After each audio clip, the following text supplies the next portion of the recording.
Ka momente në televizion që zgjasin pak sekonda, por jetojnë me javë të tëra.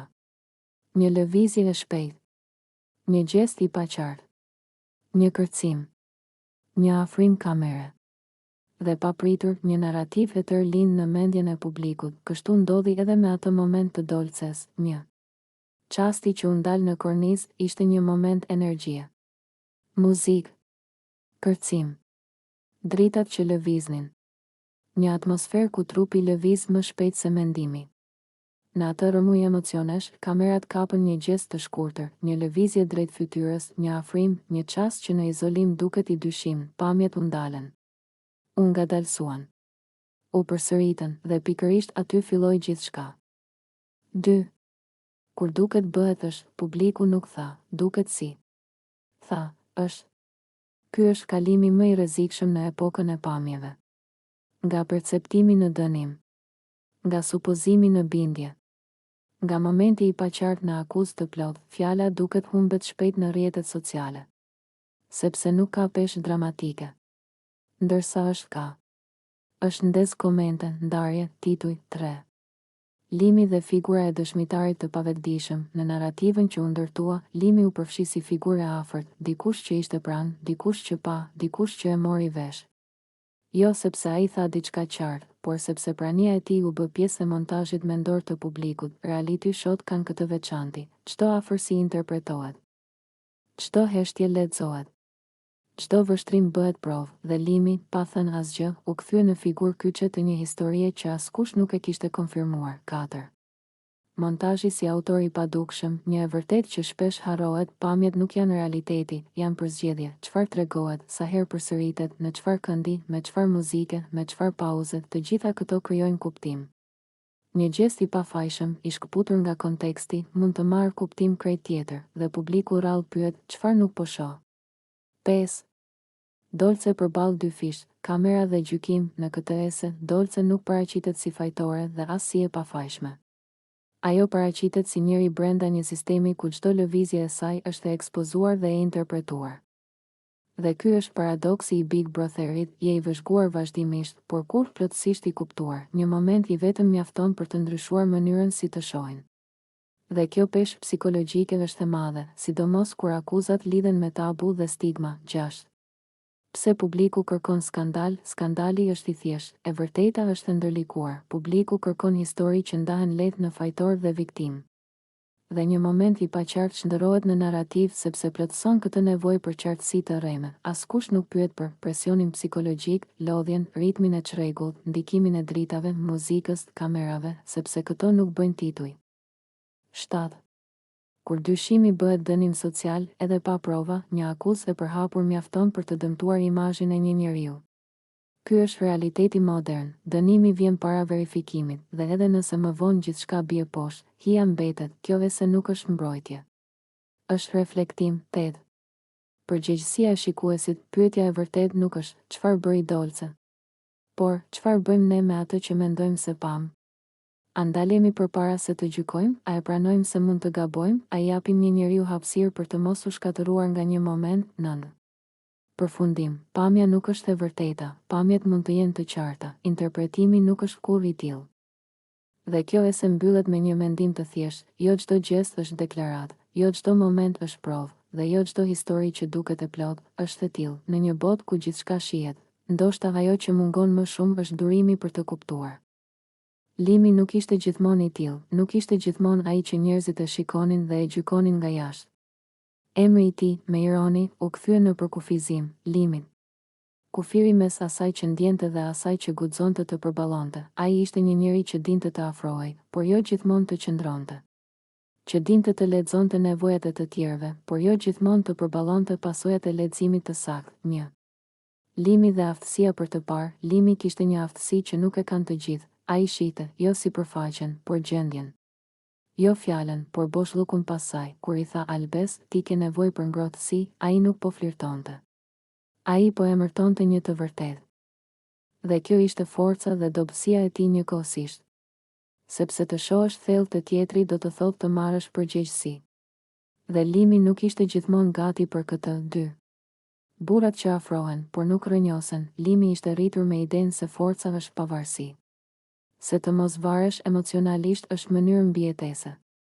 Ai kishte mësuar të hyjë në jetën e njerëzve pa e pushtuar atë, por edhe pa u rrënjosur plotësisht. Ai afrohej deri në një pikë dhe aty ndalej, jo sepse nuk ndjente, por sepse ndjenja për të ishte terreni i rrezikshëm. 3.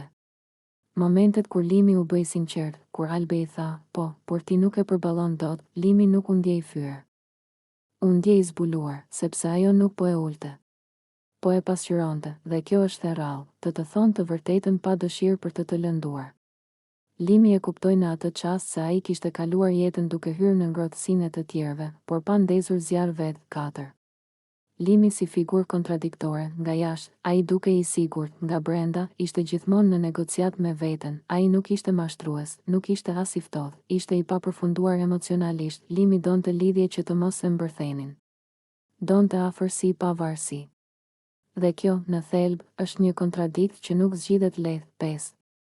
Kufiri që ai vendosi dhe që e mbajti peng, ai u bë Limit jo sepse donte, por sepse kishte frikë nga humbja e vetes në tjetrin.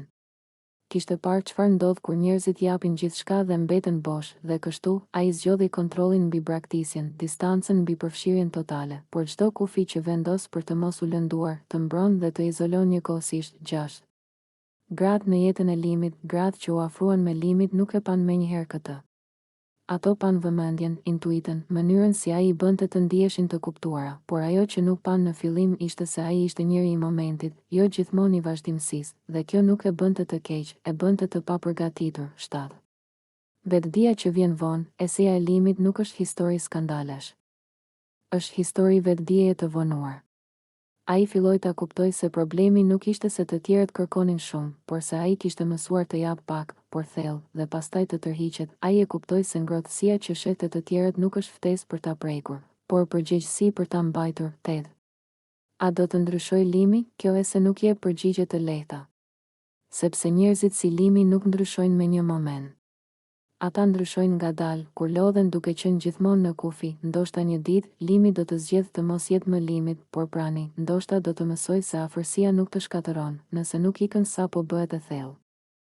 Por deri atëherë, ai mbetet ajo që është, një njeri që sheh shumë, ndjen shumë, por ende po mëson të qëndrojë. 9. Përfundim. Limi si pasqyrë, kjo e se nuk është vetëm për Limin. Është për të gjitha ata që janë ndalur një hap para dorëzimit emocional. Për ata që e duan ngrohtësinë, por tremben nga zjarri. Limi nuk është fajtor, por as i lirë, ai është në proces, dhe ndonjëherë, të jesh në proces është gjëja më e ndershme që mund të jesh. Ka momente kur njeriu nuk zgjedh më. Kur mendja ndalon së negociuari me zemrën dhe trupi vepron vetë, i shtyr nga një ndjenjë që nuk kërkon leje. I tillë ishte momenti kur Albai u hodh në qaf Limit, e përqafoi fort dhe e puthi, pa e lëshuar, ndërsa syt ju mbushën me lot. Nuk ishte një skem për t'u parë. Ishte një skem për t'u ndjerë, në një shtëpi ku gjithçka është e ekspozuar, ku çdo ndjenjë shpesh filtrohet përmes strategjisë. Alba bëri të kundërtën, hoqi filtrin. Ajo nuk po mbronte më veten. Nuk po ruante dinjitetin e jashtëm. Po mbronte vetëm atë që ndjente, edhe nëse kjo e bënte të dukej e pambrojtur. Përqafimi i saj nuk ishte i lehtë. Ishte i fortë, i ngjeshur, sikur po përpiqej të ndalte kohën. Sikur po thoshte pa fjalë, prit, mos ik, mos më hum. Dhe kur e puthi, nuk ishte për të bindur apo për të fituar. Ishte për të shprehur një të vërtetë që nuk mund të mbante më brenda. Dashuria e Albës nuk ishte e qetë. Ishte e trazuar, e pasigurt, e lënduar nga ngjarjet e mëparshme. Por ishte e vërtetë. Dhe dashuria e vërtetë, edhe kur dhem, kërkon dalje. Në atë moment, ajo doli përmes përqafimit dhe lotëve. Lotët nuk ishin dobësi. Ishin tepritës ndjenje. Ishin dëshmi se ajo kishte mbajtur shumë brenda vetes. Se kishte duruar, kishte heshtur, kishte pritur. Dhe kur pa që gjithçka po rrëshiste drejt një humbjeje të mundshme. Zemra e saj reagoi para mendjes. Limi, në atë çast, u gjen përballë diçkaje që nuk kontrollohet lehtë, ndjenjes së pastër të dikujt tjetër. Sepse përballë lotëve dhe përqafimit, fjalët humbasin fuqinë. Nuk ka argument. Nuk ka justifikim. Ka vetëm prani. Eseja e këtij momenti nuk është për fitues dhe humbës. Është për marrëdhëniet njerëzore në formën e tyre më të zhveshur. Alba nuk po kërkonte premtime. Po kërkonte të dëgjohej pa fjalë. po kërkonte të njihej ndjenja e saj, edhe nëse nuk do të merrte përgjigjen që dëshironte. Kur ajo nuk e lëshonte përqafimin, ishte sikur po thoshte, më lër edhe pak këtu. Jo sepse nuk mund të jetonte pa të, por sepse ndarja emocionale është gjithmonë më e vështirë se ajo fizike. Dhe njeriu ka nevojë për një çast të fundit sinqeriteti përpara se të pranojë realitetin. Big Brother shpesh na mëson për konfliktin. Por ky moment na mësoi për dorëzimin.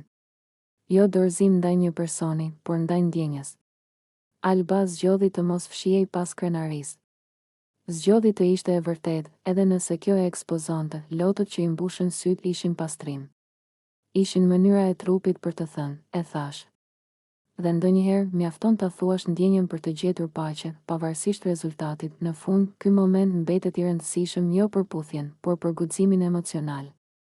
Sepse të përqafosh dikë kur je i lënduar kërkon më shumë forcë se sa të largohesh. Dhe Alba, në atë çast, tregoi se dashuria e saj nuk dinte të fshihej. Din vetëm të ndiej, dhe ndoshta, kjo është forma më e pastër e njerëzillëkut, të mos fitosh gjithmonë, por të jesh i vërtet deri në fund.